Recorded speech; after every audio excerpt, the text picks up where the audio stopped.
Bom dia, Fernando. Boa tarde, né? Boa tarde. Normalmente de manhã. Boa tarde, Fernando Sarti, Thiago, membros aqui da COP, funcionários que estão dando suporte à reunião e os convidados aí da DGA.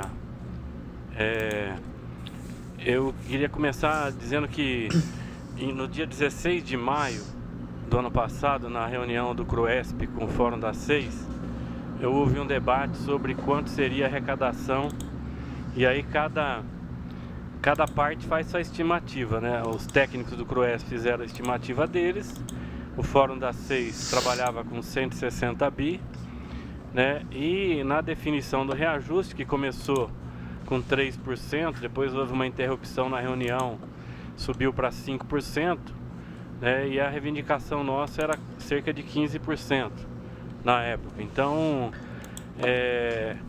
e durante a reunião tinha essa discussão do déficit da Unicamp e o déficit da Unesp na mesa. E eu dizia, olha, não podemos falar em déficit enquanto não tiver a execução orçamentária terminada, porque é no término da execução que você apura se há déficit ou se não há déficit.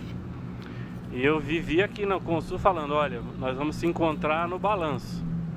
E hoje é o balanço, né? Então começou com 300 milhões de déficit e termina com 15 milhões de superávit.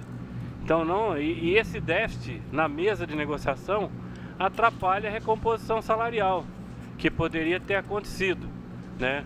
E isso o que acontece?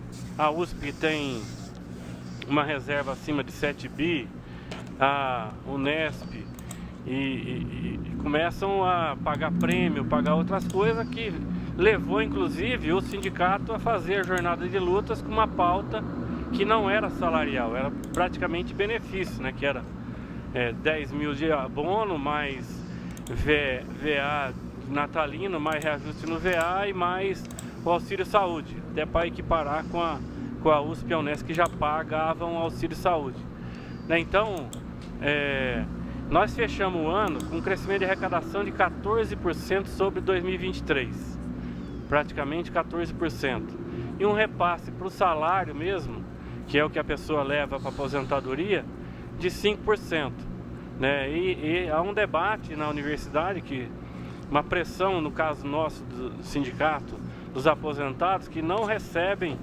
VA, VR e auxílio saúde, de que o salário deles estão cada vez diminuindo em relação ao que os ativos recebem.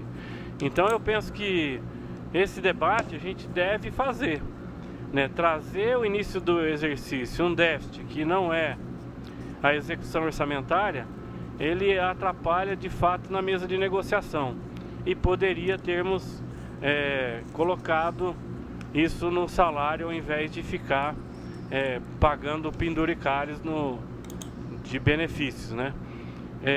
Em relação à reunião técnica que houve lá em São Paulo a semana passada, a Unicamp trabalha com o ICMS de teto, que é o orçamento do Estado, 181 bi 886 milhões. A USP também trabalha com teto de 181 886. A Unesp trabalha com ICM menor, né? Então, a avaliação do Fórum das 6 é que nós começamos esse ano de 2025 já com cobrando uma dívida do ano passado, porque com um crescimento de 14% e um repasse de 5%, você tem um crescimento de 9% praticamente real na arrecadação que não foi repassado para o salário.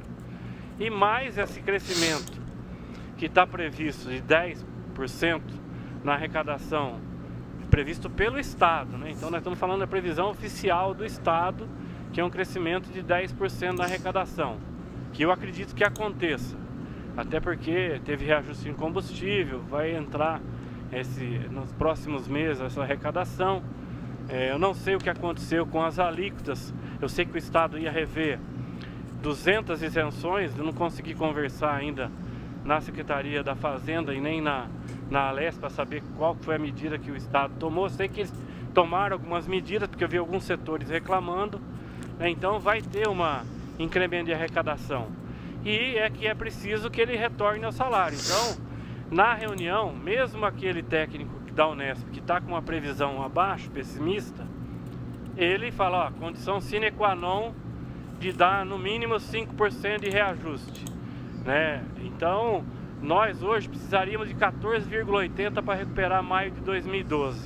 14,80% de reajuste para recuperar maio de 2012. Então, é perfeitamente possível que as universidades avancem nessa negociação na questão salarial e não na questão dos benefícios. Acho que tinha que priorizar isso nessa database.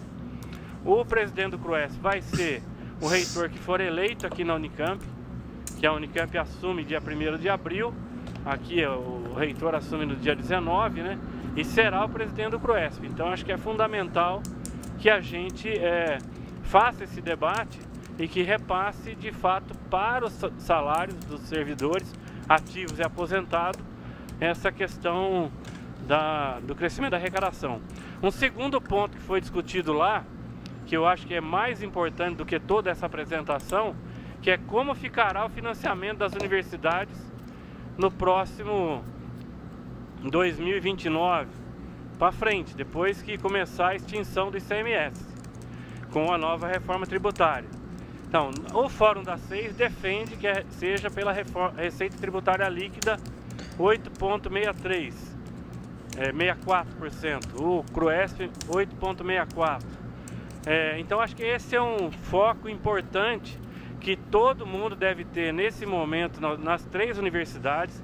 Quem conhecer deputado, quem tiver contato, fazer contato, porque nós precisamos ter essa questão resolvida, acertada com o governo do estado, para que a gente não tenha nenhuma surpresa no futuro de ter falta de financiamento nas 3 universidades, né? Então acho que é um foco importante que a gente deve estar fazendo, mas assim, inicialmente com esse fechamento da arrecadação do ano passado e todo o debate que a gente fez ano passado, né, até no final do ano, com a negociação que foi conduzida pelo Fernando Sarti, pelo Cezinha, acho que foi muito boa no final do ano, né? Mas eu penso que a gente deve avançar agora no reajuste. Então, seja o reitor que for, será o presidente do CRUESP. É importantíssimo que haja esse diálogo com as entidades para que a gente possa avançar nisso, né? Do mais, eu acho que foi um ano bastante importante para a universidade. A arrecadação teve uma boa recuperada, né? Espero que continue assim para que a gente possa ter novos anos como esse de 2024. Obrigado. Eu queria parabenizar, Sarti, de ter trazido essa parte contábil aqui para a COP, né? Acho que é importante trazer todo esse relatório que foi aqui. Estou lendo ele minuciosamente, né? Acho que é importante trazer esses dados contábeis aqui, depois a gente discute ele.